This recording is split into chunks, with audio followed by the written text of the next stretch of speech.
اللہم صلی علی محمد وعلی محمد۔ خوب عزیزان محترم، اگر انسان اپنی زندگی اس ولایت پہ گزارتا ہے تو پھر خاتمہ بالخیر ہے، ورنہ آپ کے سامنے روایات ہیں کہ انسان جو ہے وہ سارا سال روزہ رکھے اور جو ہے وہ کعبہ اور مقام ابراہیم کے درمیان میں طواف اور سجدے اور رکوع کی حالت میں رہے، مگر اس کے وجود میں اگر ولایت نہیں ہے تو کوئی بھی نماز اس کی قبول نہیں ہے۔ یہ شاید لگتا ہے کہ مثلا آخر اس کے اندر کیا ہے، کیونکہ ہم نے وہ عالم نہیں دیکھا، اس عالم میں معاملہ کیا ہے۔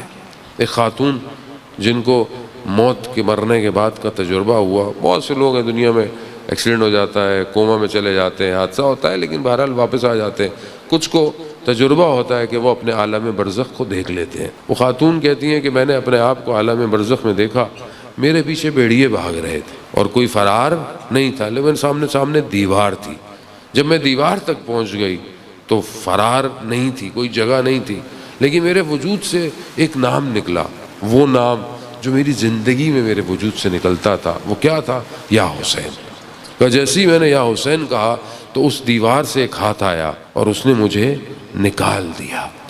اب یہ چیزیں ہم درک نہیں کر سکتے اس طرح جو اس عالم میں ہے، لیکن جو انسان اپنی زندگی اس پر گزارتا ہے، یعنی ماں اپنے بچے کی تربیت ایسے کرتی ہے کہ اٹھتے بیٹھتے وہ یا علی کہتا ہے، غم میں ہو تو یا حسین کہتا ہے، یا صاحب الزمان کہتا ہے۔ یہ وہ ٹرمنالوجیز ہیں کہ جو بہرحال دنیا ماڈرن ہو گئی آہستہ آہستہ، شاید آج کل ماں باپ بھی ماڈرن ہو گئے اور اس طریقے سے، لیکن بہرحال جو تربیت ہے کہ جس طرح بہرحال ابا نے تربیت کی اپنی اولاد کی، اور بہرحال وہ خود اہل بیت کے ساتھ ذکر میں رہنا، جڑ کے رہنا، خوب یہ ماں باپ کی تربیت کا کمال ہوتا ہے۔ ماں باپ وجود میں اہل بیت کی محبت کا عنصر ڈالتے ہیں اور وہ لقمہ حلال سے آتا ہے۔ یاد رکھیے گا، کبھی بھی اہل بیت کی محبت حرام لقمے کے ساتھ جمع نہیں ہو سکتی۔ اور کس طرح بہرحال جو ہے وہ ان بزرگوار نے زندگی میں محنت کر کر حلال کی کمائی سے اپنے بچوں کو بزرگ کیا، اور آج اس کے بہرحال نتائج ہیں، اس کے نتیجے دنیا دیکھ رہی ہوتی ہے۔ تو یہ اس عالم کے اندر انسان کو پتہ چلتا ہے کہ مثلا میں آج مجلس میں بیٹھا ہوں تو اس کا دنیا میں مجھے کیا ملے گا۔ بہت بڑے عالم دین تھے اور بہت اہل تقویٰ اور اہل ورع تھے، ان کا انتقال ہو گیا۔ دوسرے عالم دین نے دیکھا کہ مجلس ہو رہی ہے، خواب میں دیکھا کہ وہ عالم دین ان کا انتقال ہو گیا ہے، وہ جانتے ہیں، لیکن مجلس کے باہر دروازے پہ کھڑے ہوئے ہیں۔ تو ان سے پوچھا کہ آپ کا تو انتقال ہو گیا، آپ یہاں کیا کرنے آئے؟ تو کہا میں جب یہ مجلس ہوگی لوگ گریہ کریں گے تو میں ان کے آنسوؤں کو جمع کرنے آیا ہوں۔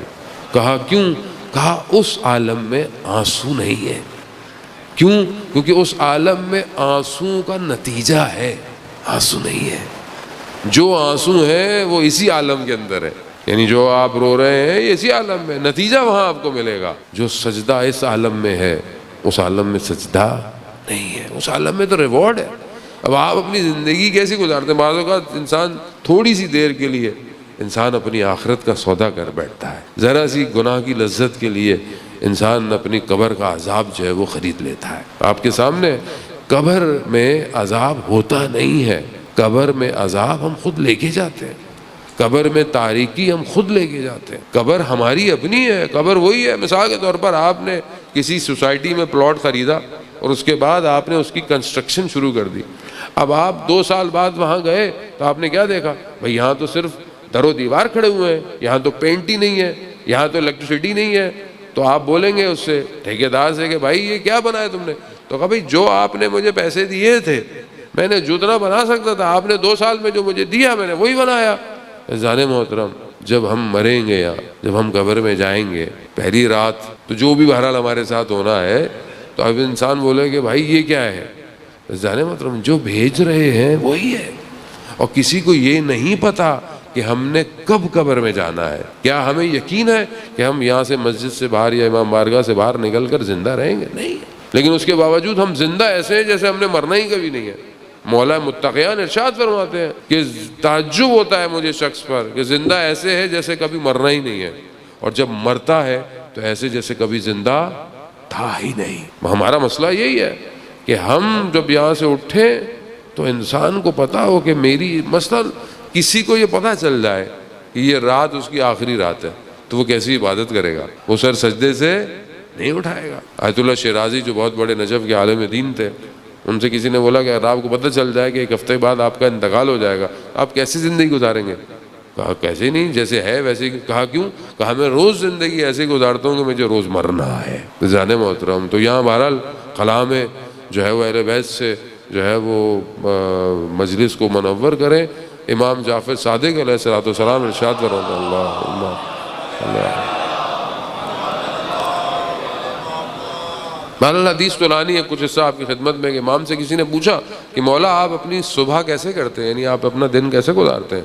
تو امام فرماتے ہیں کہ میں اپنی صبح ایسے کرتا ہوں، اپنا دن ایسے گزارتا ہوں کہ مجھے پتا ہے کہ جو رزق اللہ نے میرے لیے لکھا ہے وہ مجھے ہی ملنا ہے، تو میں اس کی پریشانی میں دن نہیں گزارتا۔ وہ کالا امام صادق ہے کہ جو رزق تمہارے لیے خدا نے لکھا ہے وہ تمہیں ہی ملنا ہے، وہ کوئی اور لے نہیں سکتا۔ لیکن انسان اتنا بے صبرا ہے کہ جو اس نے زندگی میں خدا نے اس سے وعدہ کیا ہے اس خدا کے وعدے پہ اس کو یقین نہیں ہے۔ ایک اور حدیث میں امام فرماتے ہیں کہ جب تمہیں پتہ ہے کہ دنیا فانی ہے تو پھر تمہیں دنیا کا غم کیوں ہے؟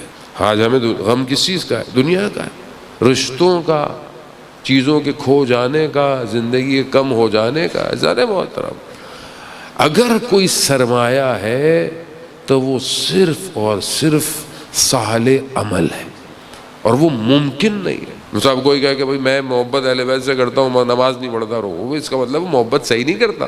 یعنی جس امین کی نماز ایسی ہو کہ جو ہے وہ تیر جو ہے وہ حالت نماز میں نکالا جائے تو اس کے ماننے والے نماز نہ پڑھیں۔ جس حسین نے اپنا سر سجدے میں دیا ہو اور اس کے ماننے والے اپنے سر سجدوں میں نہ رکھیں تو اس نے اہل بیت کو مانا نہیں ہے۔ یعنی آپ ایام فاطمیہ آپ کے سامنے آنے والے ہیں، روایات جو ہے وہ بیان ہوتی ہے، اہل سنت کے منابوں کے اندر بھی ہے کہ جب وہ خاتون اول جب اپنے محراب میں نماز پڑھتی تھیں تو ہر نماز میں ان کے محراب سے ایک الگ نور آسمان کی طرف جاتا تھا۔ اب اگر ان کے ماننے والی خواتین عبادت نہ کریں، وہ خاتون کہ جہاں نابینا شخص گھر میں آئے اور وہ کہیں کہ بابا مجھے چادر پہننے دیں تو کہیں بیٹا وہ تو نابینا ہے، تو کہا بابا وہ نہیں دیکھ سکتا، میں تو دیکھ سکتی ہوں۔ تو اگر اب ان کی ماننے والی خواتین حجاب نہ کریں تو مثلا آپ کیسے یہ کہیں گے کہ مثلا مجھے مرنے کے بعد ان کی شفاعت ملے گی؟ اگر آپ ان کی طرف سے دیکھیں تو وہ تو کریم ہے، وہ کریم ابن کریم، ان کے ہاں تو کوئی دشمن بھی گھر دروازے سے خالی نہیں گیا۔ لیکن آپ میں خود سوچیں کہ اگر ہم ان کی بارگاہ میں کھڑے ہوں گے تو ہم کیا پیش کریں گے؟ ہم بولیں گے ساری زندگی مجلس میں سنتے رہے، باتیں کرتے رہے، لیکن پھر بھی واجبات پہ عمل نہیں کیا تو افسوس ہے کہ انسان اگر اپنی زندگی میں واجبات پہ عمل نہ کرے۔ اور وہ بھی اگر آپ کوشش کریں کہ ہم جتنی بھی عزیزان محترم نمازیں پڑھ لیں، عبادتیں کر لیں، یہ خدا جانتا ہے کہ پتہ نہیں کون سی نماز ہماری قبول ہے کہ نہیں ہے۔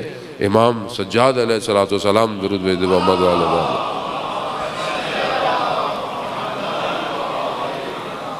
امام جو ہے وہ نماز پڑھ رہے ہیں، عبادت کر رہے ہیں اور گھر میں آگ لگ گئی، سجدے کی حالت میں ہے، چیخ و پکار، امام نے سر سجدے سے نہیں اٹھایا، آگ بجھ گئی۔ بعد میں امام سے کہا مولا گھر میں آگ لگ گئی تھی، تو امام کیا فرماتے ہیں؟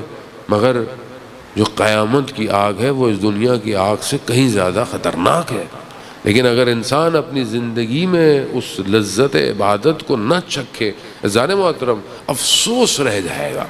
انسان کی زندگی گزر رہی ہے، خود میرے اپنے انسان بڑھاپے کی طرف ہے، انسان بہرحال میں خود جو ہے وہ انسان جو ہے وہ محاسن سفید ہو گئے، لیکن اگر انسان کی زندگی میں ایسی کوئی رات نہ آئی ہو جس میں وہ خدا کی بارگاہ میں مناجات کرتا ہو اور گریہ کرتا ہو، اس کی آنکھوں میں آنسو نہ آتے ہو، اس کی زندگی گزر گئی مگر اس نے 5 منٹ سجدہ نہ کیا ہو، تو انسان نے 70-80 سال زندگی میں کیا کیا کہ جب اپنے خالق جس کے پاس جانا ہے اس کے لیے سجدے کا اس کے پاس ٹائم نہیں ہے۔ جانے وہ یہ ایک حصہ ہے۔ دوسرا حصہ جو مرنے کے لیے سب سے زیادہ مہم ہے وہ حقوق العباد ہے کہ انسان اللہ کو راضی کر رہا ہے، مصلی پہ بیٹھا ہوا ہے، مسجد بھی آ رہا ہے، لیکن رشتہ دار جو ہے وہ ناراض ہے، بہن بھائی ناراض ہے، ایک دوسرے کا حق کھایا ہوا ہے، تو ایسی عبادت بھی خدا کو قبول نہیں ہے۔ جانے محترم، آیت اللہ شہید دست غیب اپنی کتاب داستان راستان میں بیان کرتے ہیں عالم دین کا واقعہ کہ انہوں نے اپنے خواب بابا کو والد کو خواب میں دیکھا والد سے سوال پوچھا کہ ہم جو اس دنیا کے اندر آپ کو ہدیہ بھیجتے ہیں، چیزیں بھیجتے ہیں، صدقہ کرتے ہیں، یہ وہاں آپ کو کیسے جاتا ہے، کیسے ٹرانسفارم ہوتا ہے؟ بینک اکاؤنٹ تو ہے نہیں یہاں پیسے ڈالے کہ وہاں پیسے نکل گئے، تو کیسے جاتا ہے؟ کہا کہ بہرحال مثال دے سکتا ہوں، کیونکہ بہرحال وہ عالم کوئی اور ہے، نہ اس میں زمان ہے نہ اس میں مکان ہے، ایک ڈائلیوشن ہے، ایک الگ ہے، یہ الگ ہے۔ تو کہا لیکن جو آپ ہدیہ دیتے ہیں وہ بالکل ایسے ہی جیسے ایک گرم کمرہ ہو، اس شدید گرم کمرے کے اندر کوئی ایک کھڑکی کھل جائے اور ایک تازہ ہوا کا جھونکا آئے، تو جو آپ جو بھی ہدیہ بیچتے ہیں وہ اس عالم میں محروم کو ویسے ہی ملتا ہے۔ تو ایک صلوات بیچ کر تمام محرومین کو بخش دیں۔ اللہ صلی علی محمد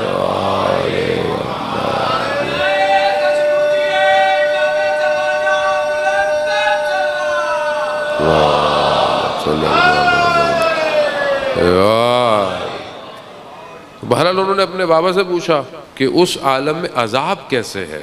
جان محترم، بہرحال کیونکہ ہماری مجالس میں صرف بشارت اتنی دی جاتی ہے اور خوف نہیں دیا جاتا، یہ امپورٹنٹ ہے، بیلنس امپورٹنٹ ہے، کیونکہ رسول خدا کو قرآن کیا کہہ رہا ہے؟ بشیر بھی ہیں اور نذیر بھی ہیں، یعنی خوف بھی دینا ہے اور خوشخبری بھی دینی ہے۔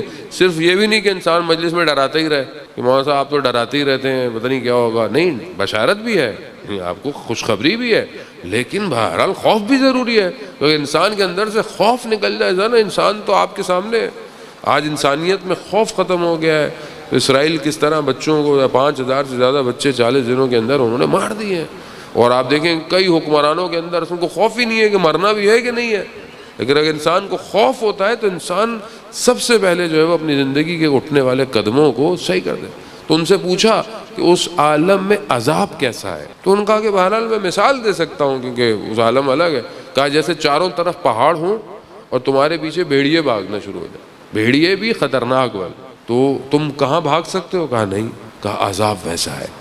ذہن محترم، اس لیے قبر آسان نہیں ہے، لیکن آپ یہ دیکھیں کہ وہ ماں کہ جو 9 مہینے بچے کو اپنے پیٹ میں رکھتی ہے، چاہے ماں سے جتنی بھی لوگ محبت کرتے ہوں، ایک رات بھی وہ اولاد ماں کی قبر پہ نہیں بیٹھتی، کوئی بھی کسی کے ساتھ قبر میں جا کے سوتا نہیں ہے۔ وہ بھی انسان ایسے ہی ہے بہرحال انسان کو، لیکن اگر اچھی اولاد ہو تو کم از کم بعد میں کام نیک کر سکتی ہے۔ تو وہ کیونکہ عالم دین تھے تو انہوں نے اپنے بابا سے پوچھا کہ آپ کے ہونٹوں پہ زخموں کے نشان ہیں، یہ کیا ہے؟ تو کہا کہ کیونکہ میں عمر میں بڑا تھا آپ کی ماں سے، تو میں انہیں کچھ سخت جملوں سے پھکارتا تھا۔ بہرحال انسان زندگی میں عادی ہوتا ہے، انسان زبان کے تیر جو ہیں وہ سخت ہوتے ہیں اور انسان کو اندازہ نہیں ہوتا اپنی زندگی میں کسی کو غلط لفظ سے بولتا ہے۔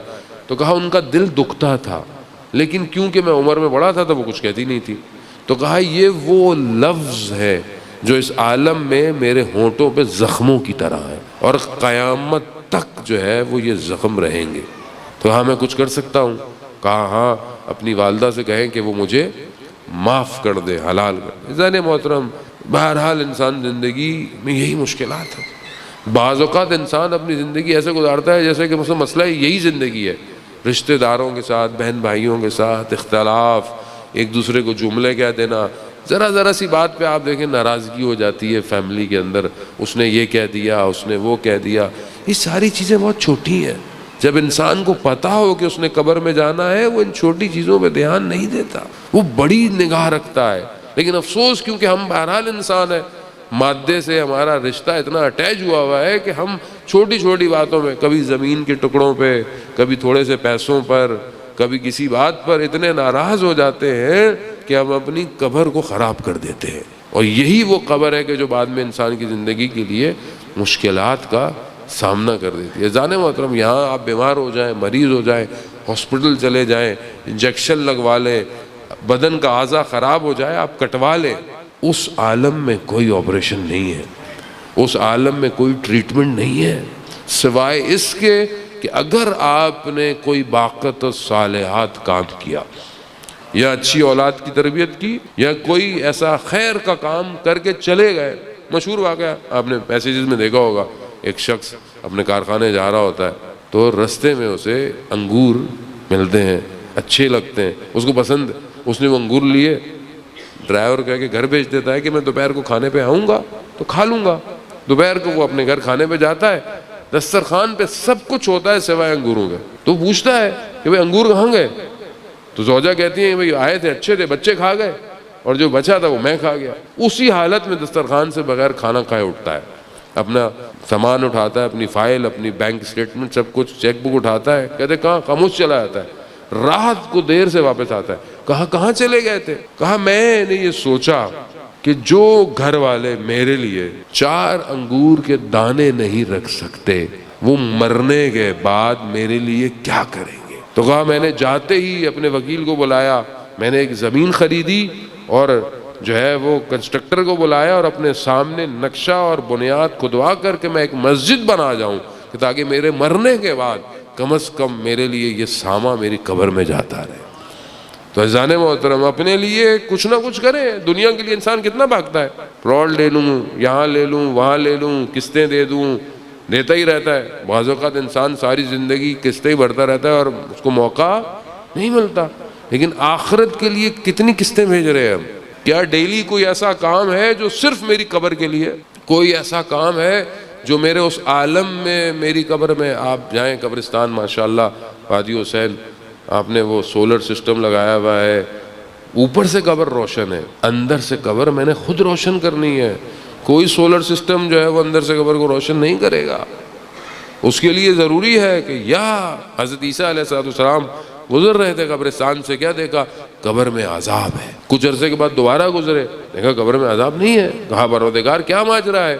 کہا کہ اس کی اولاد میں سے ایک بچے نے ایک پل ٹوٹا ہوا تھا، اس پل کو جوڑ دیا تو لوگ چل رہے ہیں، اس نیک کام کی وجہ سے ہم نے اس کی قبر سے عذاب اٹھا لیا ہے۔ آپ جانتے ہیں کہ اگر آپ کی اولاد میں سے کوئی ایک بچہ قرآن کی تلاوت کرے تو اس کا ثواب مرحوم کے قبر میں جاتا ہے۔ بہرحال آج کل ہم دنیا میں سب کچھ پڑھاتے ہیں قرآن کے علاوہ، بہرحال قرآن کی تعلیم، تربیت، یہ سرمایہ ہے عزیزان محترم۔ خوب یہ انسان کو خود کر کے جانا ہے، اپنی آخرت کا نظام خود کر کے جانا ہے۔ اگر آج آپ کے پاس تھوڑا سا وقت نہیں ہے اپنے آپ کے لیے کہ آپ رات کو اٹھیں اور خدا کی بارگاہ میں مناجات کریں، کوئی ایک زندگی میں دعا پڑھ لیں، آپ اپنا نقصان کر رہے ہیں۔ آپ خدا کی بارگاہ میں جتنا گڑ گڑائیں گے، خدا اتنا آپ کی موت کو آسان بنائے گا۔ اور موت کو نقصان نہیں ہے، موت اس کے لیے نقصان ہے جسے پتہ نہ ہو کہ اس نے جانا کہاں ہے۔ مسلم نے اوسجا شب عاشورہ مسکرا رہے ہیں، حبیب ابن مظاہر کے دوست ہیں۔ حبیب نے پوچھا مسلم مسکرانے کی شب نہیں ہے؟ کہا میں اس لیے مسکرا رہا ہوں کہ میرے اور خدا کی ملاقات میں چند لمحوں کا فاصلہ رہ گیا۔ اب یہ ہے عاشق اہل بیت، یہ ہے کہ جسے پتا ہو کہ بس میں تو خدا سے ملنے جا رہا ہوں، مگر کیا مجھے خدا سے ملاقات کا شوق نہیں ہے؟ کیا میں خدا سے ملاقات کرنا نہیں چاہتا؟ نہیں جی، کوئی بات کہو مر جاؤں گا، توبہ توبہ کیسی باتیں کر رہے ہیں، کیسی باتیں کر رہے ہیں؟ کیا مطلب کیسی باتیں کر رہے ہیں؟ موت حق ہے۔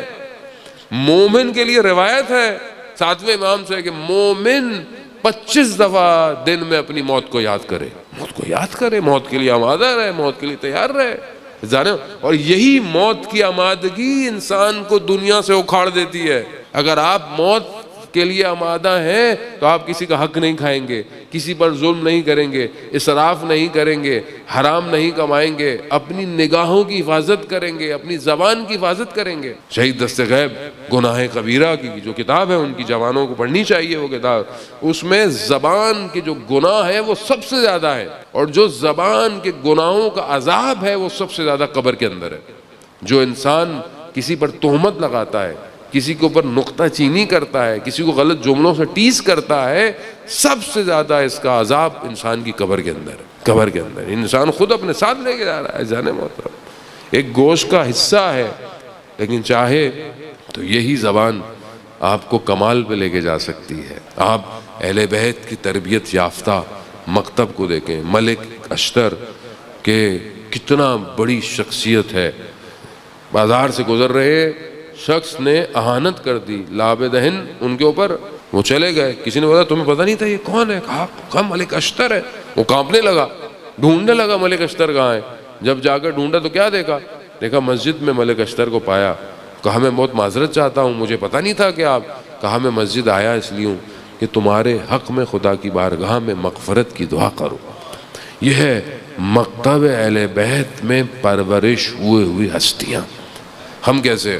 ہمیں کوئی کچھ کہہ دے، ہماری تو گاڑی کے قریب سے بھی گزر جائے تو ہم تو اس کو گھر تک چھوڑ کے آتے. ان انسان کا ٹیمپرمنٹ ایسا ہے، ذرا سا کوئی زیادتی کر دے انسان کیا ہو گیا. کوئی مثلا آپ کے بارے میں کہے کہ آپ کے سامنے برائی کہہ رہے تو کوئی بات نہیں. حدیث کیا کہتی ہے؟ امام کیا کہتے ہیں؟ اگر کوئی تمہارے بارے میں برا کہے تو کیا کہو؟ اگر تو یہ برائی میرے اندر پائی جاتی ہے تو خدا میری ہدایت کرے، اور اگر یہ برائی میرے اندر نہیں پائی جاتی تو خدا اس کی مغفرت کرے.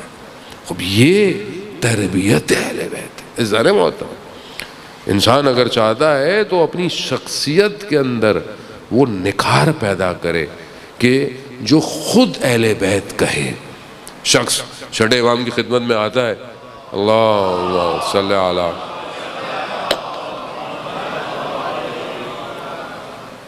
کہتا ہے کہ مولا وہ خراسان سے کوئی آیا ہے اور اس نے مجھے کہا ہے، مولا کا خادم ہوتا ہے، کہا کہ وہ میرے باغ ہیں، میری چیزیں ہیں، میری جائیداد ہے، میں یہ تمہیں دیتا ہوں، اور تم یہ جو مولا کی نوکری کرتے ہو، خادم ہو، یہ مجھے دے دو.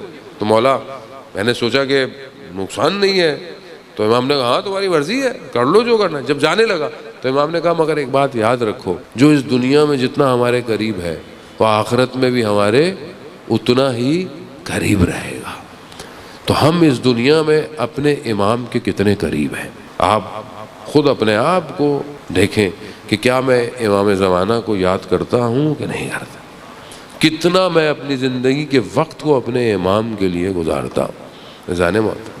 بہرحال وقت جو ہے وہ بڑی تیزی سے آخر کی طرف ہے. بہرحال